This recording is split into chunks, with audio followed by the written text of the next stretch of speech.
Hello everyone, आज की class में हम चैप्टर नंबर 1 क्लास 12 का चैप्टर का नाम है रिलेशंस एंड फंक्शन, उसके स्टार्ट करने जा रहे हैं। तो देखिए स्टार्ट करते हैं। Chapter number 1 relations and functions, ठीक है बेटा। तो दो चीज़ों से मिलकर बना हुआ है चैप्टर, देख सकते हो, रिलेशंस एंड फंक्शंस। इससे आपको इतनी चीज़ तो क्लियर हो गई होगी कि इस चैप्टर के अंदर हम दो चीज़ें पढ़ने वाले हैं, एक रिलेशन के बारे में और एक फंक्शन के बारे में। दोनों के साथ एस लगा हुआ है, इट मीन्स रिलेशन एक नहीं कई सारे रिलेशंस के बारे में हम जानेंगे। फंक्शन के साथ भी एस लगा हुआ है, इसका मतलब हम कई सारे फंक्शंस के बारे में जानेंगे, ठीक है। तो देखिए आज का जो हमारा मेन जो टॉपिक रहने वाला है वो हमारा रहने वाला है रिलेशन। क्या रहने वाला है? रिलेशन। तो जब हम फंक्शन के बारे में पढ़ेंगे तो मैं फंक्शन बताऊंगा कि होता क्या है। अभी सिर्फ हमारा जो कोर फोकस रहने वाला है वो किस पे रहने वाला है? रिलेशंस के ऊपर, ठीक है बेटा। तो देखो अगर हम रिलेशन पढ़े ना तो रिलेशन का जो एकदम बैकग्राउंड पे जाना पड़ेगा हमें पहले कि रिलेशन होता क्या है। तो रिलेशन के बारे में जानने के लिए हमें जरूरत पड़ती है एक चीज़ और जानने की, और वो क्या है? Cartesian product. क्या है? Cartesian product. तो देखो कार्टेशियन प्रोडक्ट का मतलब होता है ए क्रॉस बी। क्या होता है? ए क्रॉस बी। 11th में आप लोगों ने पढ़ा भी होगा। कार्टेशियन प्रोडक्ट का मतलब होता है ए क्रॉस बी। अब ये ए क्रॉस बी क्या है? तो देखो अगर मेरे पास कोई सेट ए है 1 2, कोई सेट बी है 2 3, तो हम लिखेंगे ए क्रॉस बी बराबर 1 का 2 के साथ, 1 का रिलेशन 2 के साथ, 1 का 3 के साथ, 2 का 2 के साथ, फिर 2 का 3 के साथ। नहीं आया समझ में तो बताता हूँ, देखो कैसे बना। 1 का पहले किसके साथ? इन दोनों के साथ, 2 के साथ भी, 3 के साथ भी, 2 का फिर 2 के साथ भी, 3 के साथ भी। अगर हमारे पास और एलिमेंट्स होते तो और के साथ हम कर देते, ठीक है। तो ये हमारे पास क्या आ गया? Cartesian product. क्या आ गया? कार्टेशियन प्रोडक्ट इन दो सेट्स का, ठीक है। अब देखो ध्यान से समझना, ये जो आया है इसको हम लोग कहते हैं ऑर्डर्ड पेयर। क्या कहते हैं? Ordered pair. ये जो आया है इसे हम क्या कहते हैं? Ordered pair. ऑर्डर्ड पेयर कहते हैं इसको। क्या कहते हैं बेटा? ऑर्डर्ड पेयर कहते हैं। अब ऑर्डर्ड पेयर के अंदर होता क्या है? जो पहला वाला जो एलिमेंट होता है, जो पहला एलिमेंट है वो किससे आया होगा? सेट ए से। और जो दूसरा एलिमेंट आया होगा वो किससे आया होगा? सेट बी से। इसी को हम क्या कहते हैं? Ordered pair. अगर हमारे पास कोई 5 और 7 जैसे मान के चलो इसमें 2 3 है, तो आप देख के बता सकते हो 2 3 है तो अगर ये ए क्रॉस बी का पार्ट है, इट मीन्स जो पहला वाला सेट एलिमेंट होगा वो किससे आया होगा? सेट ए से। दूसरा वाला एलिमेंट होगा वो सेट बी से आया होगा। इसी को हम ऑर्डर्ड पेयर कहते हैं। अब देखो अगर आपसे पूछा जाए नंबर ऑफ एलिमेंट्स और ordered pair in A cross B, A cross B के अंदर आपसे पूछा जाए कितने का ऑर्डर्ड पेयर बन सकते हैं, तो बड़ा सीधा सा जवाब होगा, और वो क्या होगा? m इंटू एन कर लो, m इंटू एन। अब m इंटू एन क्या है? या इसको आप mn लिख लो सीधा, mn। m का मतलब है number of elements in set A, n का मतलब है number of elements in set B. जैसे यहां पे देख सकते हो इसके अंदर कितने एलिमेंट है? 2, और इसके अंदर कितने एलिमेंट है? 2, तो 2 दूनी 4, 2 2 जा 4 आपका आंसर आ गया। देखो 1 2 3 4। तो अगर आपसे बोला जाए कि 2 सेट है, एन ए के अंदर आपके पास 5 एलिमेंट दे दिया जाए और एन बी के अंदर 10 एलिमेंट दे दिया जाए, तो आपको बोला जाए बताइए ए क्रॉस बी के अंदर कितने एलिमेंट्स होंगे या कितने ऑर्डर्ड पेयर होंगे, तो करके थोड़ी देखेंगे 50 तक। आप सीधा मल्टीप्लाई करो 5 की 10 से, तो कितना आ जाएगा बेटा? 50। तो ऑर्डर्ड पेयर वाला कॉन्सेप्ट आपको समझ में आ गया। अब ऑर्डर्ड पेयर हमने जान लिया कि ऑर्डर्ड पेयर क्या होता है, कार्टेशियन प्रोडक्ट का एक हिस्सा है ऑर्डर्ड पेयर। अब जानते हैं हम किसके बारे में? रिलेशन के बारे में। किसके बारे में? रिलेशंस के बारे में। तो देखो थोड़ी डेफिनेशन जान लेते हैं, उसके बाद हम जानेंगे रिलेशन होता क्या है।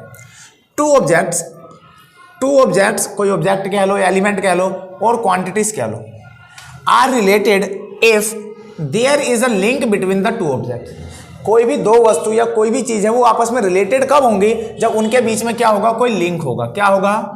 कोई लिंक होगा। लिंक का मतलब समझते हो ना, जैसे आपका किसी के साथ संबंध है, ठीक है, अपनी माता के साथ है, पिता के साथ है, तो कुछ ना कुछ रिलेशन है ना, बीच में कुछ लिंक है, ठीक है। तो ऐसे दो ऑब्जेक्ट के बीच में, दो क्वांटिटीज के बीच में कुछ ना कुछ लिंक होता है, जिसे हम क्या कहते हैं? रिलेशन कहते हैं। दो वस्तु के बीच में, दो वस्तु, ऑब्जेक्ट मतलब वस्तु, वस्तु का मतलब यहाँ पे है कोई किसी एलिमेंट से, किसी भी दो चीज के अंदर, किसी भी दो क्वांटिटीज के अंदर कुछ ना कुछ संबंध होगा, कुछ ना कुछ संबंध होगा, उसी संबंध को क्या बोला गया है, रिलेशन बोला गया है। क्या बोला गया है, रिलेशन। घर वाले रिश्तेदारों से इसका मतलब बिल्कुल भी नहीं है, अगर आप समझ रहे हो कि आपके चाचा फूफा ये सब, वो मतलब बिल्कुल भी नहीं है रिलेशन मतलब, ठीक है। तो देखिए जैसे यहाँ पे कंसीडर किया गया एग्जाम्पल के थ्रू, इस चीज को हम समझते हैं। देखो ए सेट दिया हुआ है, अगर आपको students of 12th class of a school, हमने सेट ए माना क्या, स्टूडेंट ऑफ क्लास 12th किसी स्कूल के 12वीं क्लास के बच्चे, क्या माना, सेट ए। सेट बी क्या माना, उसी स्कूल के 11वीं के बच्चे, ठीक है, students of 11th of same school. आगे बात करते हैं हम। देखो हम रिलेशन क्या क्या ड्रॉ कर सकते हैं यहाँ से। देखो रिलेशन ए टू बी, ए से बी पे रिलेशन अगर हम निकालना चाहें तो जैसे मान के चलो R1 A B belongs to A cross B, A B belongs to A cross B. ये क्या है, ऑर्डर्ड पेयर, मतलब पहला वाला जो होगा सेट ए से और दूसरा वाला बी से आएगा, ठीक है। तो ये क्या है, ए इज ब्रदर ऑफ बी, ए जो है वो बी का भाई है, एक संबंध स्थापित हुआ। ए जो है वो कौन सी क्लास में, 12वीं में, बी जो है वो किस में, 11वीं में, लेकिन दोनों के बीच में हमने एक लिंक स्थापित कर दिया, इसलिए ये क्या है, एक रिलेशन है। क्या है, रिलेशन है। अब यहां देखो ए बी फिर इससे आ रहा है कहां से, ए क्रॉस बी से, फिर यहाँ ए बी, मैंने 3 रिलेशन लिए हैं, ए बी फिर आ रहा है ए क्रॉस बी से, ए बी फिर कहां से आ रहा है, ए क्रॉस बी से, रिलेशन अलग अलग है लिए हैं मैंने। देखो ए इज सिस्टर ऑफ बी, ए कहां से है, 12th क्लास से, बी कहां से है, 11th क्लास से। संबंध क्या है, दोनों में ब्रदर सिस्टर का है, ए और B, A lives in the same locality, ठीक है। अब जैसे ये है A B, A lives in the same locality where B lives, where B lives, ठीक है, या A and B lives in the same locality, ऐसा होगा। तो देखो हम ऐसा भी तो कह सकते हैं 11वीं, एक बच्चा 12वीं में ए पढ़ रहा है और 11वीं में बी पढ़ रहा है, दोनों के दोनों एक ही जगह रह रहे हैं, ये भी एक संबंध है। तो दोनों के बीच में कुछ ना कुछ लिंक है। अब सबसे मेन चीज हमें यहां जो देखना है वो ये देखो, सब में देखो ये चीज आपको क्या दिख रहा है। देखो जो भी ऑर्डर्ड पेयर आ रहा है वो क्या हो रहा है, ए क्रॉस बी का क्या हो रहा है, सबसेट है। क्या है, सबसेट है, सबसेट। तो यहां से आपको एक चीज मिली क्या, कि जो हमारा जो रिलेशन होता है, वो क्या होता है, सबसेट होता है। सबसेट होता है किसका, subset of A cross B, A cross B या ए क्रॉस ए।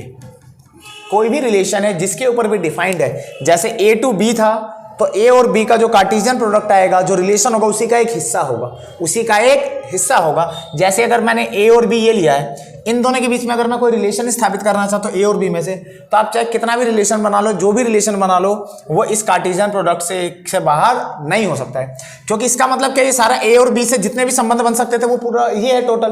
तो आप इसके अलावा जो भी निकालोगे वो सब का सब इसका हिस्सा होगा। इसलिए आपसे अगर पूछा जाए कि रिलेशन जो है वो क्या किसका सबसेट है, क्या बताओगे, कार्टेशियन प्रोडक्ट का, जिसके बीच में भी अगर यहां से मान के चलो ए और सी होता तो यहां पे फिर क्या आ जाता, सी, ए और सी के सबसेट होते फिर, ठीक है। आई होप सभी बच्चों को इतनी चीज क्लियर होगी, कार्टेशियन प्रोडक्ट क्या होता है, रिलेशन क्या होता है। अब एक चीज याद रखना, नंबर ऑफ रिलेशन बोला जाए, नंबर ऑफ रिलेशंस बोला जाए, कितने पॉसिबल है, कितने एलिमेंट्स है किसी रिलेशन के अंदर, फॉर्मूला सेम रहेगा आपका, सेम फॉर्मूला रहेगा, m इंटू एम। m क्या है, number of element in set A, और n कितना है, क्या है, number of elements in set B. अगर आपसे पूछा जाए पॉसिबल रिलेशंस पूछे जाए कितने बन सकते हैं, तो आपका सेम रहेगा, ठीक है। तो आई होप सभी बच्चों को कार्टेशियन प्रोडक्ट क्लियर होगा, रिलेशन किसे कहते हैं ये क्लियर होगा। अब हम जानेंगे टाइप्स ऑफ रिलेशन, रिलेशंस के टाइप जानेंगे। अब किसके बारे में, रिलेशंस के टाइप्स जानेंगे। जल्दी से इसको नोट कीजिए।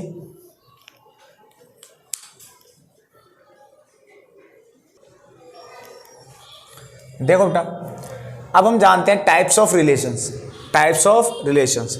तो सबसे पहला जो रिलेशन है हमारे पास वो क्या है, एम्प्टी रिलेशन। क्या है, एम्प्टी रिलेशन। इसी को हम वॉइड रिलेशन भी बोलते हैं,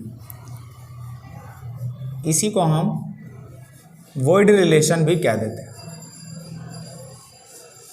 देखो बेटा अब आगे, इसके अंदर क्या होता है, जो रिलेशन होता है वो क्या होता है, वो फाई होता है। इसका जो सबसेट होता है ना, ए क्रॉस बी का जो सबसेट है वो कुछ आता ही नहीं है, मतलब फाई होता है, मतलब जो रिलेशन है उसके अंदर कोई एलिमेंट आया ही नहीं। जैसे एक एग्जांपल के थ्रू समझते हैं, consider the relation R on the set A. कोई सेट ए है 1 2 3 गिवन बाय, आपको रिलेशन गिवन है कि A B such that A plus B बराबर में 10। मतलब एक रिलेशन गिवन है कि ए और बी का जो सम होना चाहिए वो 10 के बराबर होना चाहिए, और ए और बी दोनों कहाँ से है, ए से है, यहाँ से। तो आपको अभी भी बताया बेटा मैंने क्या, जो रिलेशंस बनता है वो कहाँ से बनता है, कार्टेशियन प्रोडक्ट से बनता है, कार्टेशियन प्रोडक्ट का एक हिस्सा होता है। तो अगर हम यहाँ से ए क्रॉस ए निकालें, रिलेशन है किस पे बेस्ड, ए और बी दोनों के दोनों कहाँ से है, ए से ही है। तो जो कार्टेशियन प्रोडक्ट, ये जो रिलेशन आएगा वो कहाँ से आएगा, ए क्रॉस ए से आएगा। तो ए क्रॉस ए निकालूँ तो आप बताओ क्या आ जाएगा। अगर हम करना चाहें तो एक का पहले एक के साथ करोगे, फिर एक का दो के साथ, एक का तीन के साथ, दो का एक के साथ, दो का दो के साथ, दो का तीन के साथ, फिर तीन का एक के साथ, तीन का दो के साथ, तीन का तीन के साथ। जब आप करोगे तो यही आएगा क्या, ऐसी तो करेंगे 1 2 3 क्रॉस 1 2 3। जब आप करोगे तो एक का पहले इन तीनों के साथ, फिर दो का इन तीनों के साथ, फिर तीन का इन तीनों के साथ। अभी बताया मैंने कितने एलिमेंट्स होंगे, तो आपको पता है 3 एलिमेंट है तो 3 × 3 9 होंगे, 1 2 3 4 5 6 7 8 9। ठीक है, अब देखते हैं क्या बोला है, ए और बी का सम क्या होना चाहिए 10, 1 और 1 2, 2 और 1 3।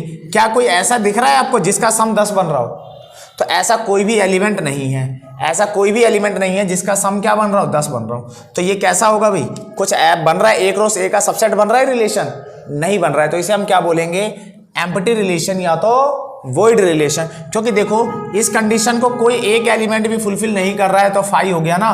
तो ए क्रॉस ए का जो सबसेट है कार्टेशियन का सबसेट वो क्या है, फाई हो गया। तो जब फाई होता है उसे हम एम्प्टी रिलेशन या वॉइड रिलेशन कहते हैं। आगे देखिए, नेक्स्ट है हमारे पास यूनिवर्सल रिलेशन। क्या है यूनिवर्सल रिलेशन, ये इसकी कंडीशन है भाई, पहले इसकी देख लो, ये कंडीशन है, ये आपको पता होना चाहिए। ठीक है, अब यूनिवर्सल की बात करें तो जो रिलेशन होता है वो ए क्रॉस ए के बराबर ही हो जाता है। जो रिलेशन होता है पूरा का पूरा ए क्रॉस ए ही हो जाता है, मतलब पूरा कार्टेशियन प्रोडक्ट ही उसका रिलेशन का हिस्सा हो जाता है। जैसे consider the relation R on the set A, set A दिया हुआ 1 2 3 जैसे वहां दिया हुआ था। गिवन बाय, यहाँ पे जो रिलेशन गिवन है वो क्या गिवन है, A B such that A minus B का whole mod greater than is equals to 0, A B belongs to A. अब आप ये बताइए मुझे, ए माइनस बी चाहे कुछ भी लिखूँ मैं, इसमें से अगर मैं 1 - 1 भी कर देता हूँ, अगर मैं 1 - 1 भी कर देता हूँ तो 0, कंडीशन तो फॉलो हो गई कि 0 जो बराबर आ गई। ऐसे अगर मैं 5 - 4 करूँगा तो 1 आएगा, कंडीशन तो बनी रही है। ये सारा का सारा कहाँ बिलोंग करेगा, इसी में बिलोंग करेगा, ए क्रॉस ए का हिस्सा होगा, ये कंडीशन फुलफिल करेगा, 0 से ग्रेटर होगा। तो जितने भी आपके पास एलिमेंट्स बनने वाले हैं, इसके अंदर जितने भी बनने वाले वो सारा का सारा क्या होने वाला है, ए क्रॉस ए का ही होगा। जो भी होगा वो सारा का सारा ए क्रॉस ए के अंदर होगा, इसलिए हम इसे क्या बोल देंगे, यूनिवर्सल रिलेशन। क्योंकि ऐसा कोई भी एलिमेंट नहीं लिख पाओगे आप, जैसे 1 2 ये भी इसमें बिलोंग करेगा, 1 1 3 ये भी करेगा, 1 1 ये भी करेगा, 2 2 भी होगा, 2 3 भी होगा और 2 1 भी होगा, ऐसे ये सारे के सारे होंगे, इसलिए इसको क्या बोला गया, यूनिवर्सल रिलेशन। आई होप सभी को ये चीज़ क्लियर होगी। नेक्स्ट है हमारे पास आइडेंटिटी रिलेशन। क्या है आइडेंटिटी रिलेशन, आइडेंटिटी रिलेशन के अंदर क्या होता है, आइडेंटिटी रिलेशन को ऐसे रिप्रेजेंट किया जाता है, रिलेशन बराबर ए बिलोंग्स टू ए, मतलब जो भी सेट है वो सारा का सारा रिलेशन के अंदर हो। जैसे L M N है तो जो रिलेशन बने उसके अंदर ये तीनों के तीनों लाइन बन, जैसे सिर्फ यही हो और कोई भी ना हो, इसे हम क्या बोलते हैं, आइडेंटिटी रिलेशन। अब देखिए ध्यान से, इसके अलावा हमारे पास और भी रिलेशन है रिफ्लेक्सिव, जिसको हम आगे समझेंगे, सिमेट्रिक को भी आगे समझेंगे। अब देखिए एक चीज समझना है, ये जो हमारे पास एम्प्टी और यूनिवर्सल रिलेशन है, कौन सा, एम्प्टी एंड यूनिवर्सल है, इन दोनों को कंबाइंड बोल दिया जाता है क्या, ट्राइवल रिलेशन। क्या बोल दिया जाता है, ट्राइवल रिलेशन। ये ध्यान रखना, ये पूछ लिया जाता है कई बार एग्जाम के अंदर कि ट्राइवल रिलेशन क्या होता है। तो trivial relation empty and universal दोनों को कंबाइन करके बोल दिया जाता है ट्राइवल रिलेशन। दोनों को साथ में मिला के क्या क्या दिया जाता है, ट्राइवल रिलेशन। तो 1 नंबर में ऐसा क्वेश्चन आता है कि ट्राइवल रिलेशन क्या होता है, तो एम्प्टी और यूनिवर्सल सेट जो होते हैं उसे हम क्या कहते हैं, ट्राइवल रिलेशन कहते हैं, दोनों को कंबाइन करके। समझ में आया? तो आई होप सभी बच्चों को रिलेशन पता होगा, रिलेशन क्या होता है, सभी चीज़ें क्लियर हो गई होंगी। अगली वीडियो के अंदर हम जानेंगे कि आपका रिफ्लेक्सिव क्या होता है, सिमेट्रिक क्या होता है, ट्रांजिटिव क्या होता है, और फिर हम फंक्शन स्टार्ट करेंगे। ठीक है, जल्दी से इसको नोट डाउन कर लीजिए और घर पे पढ़ाई करते रहिए।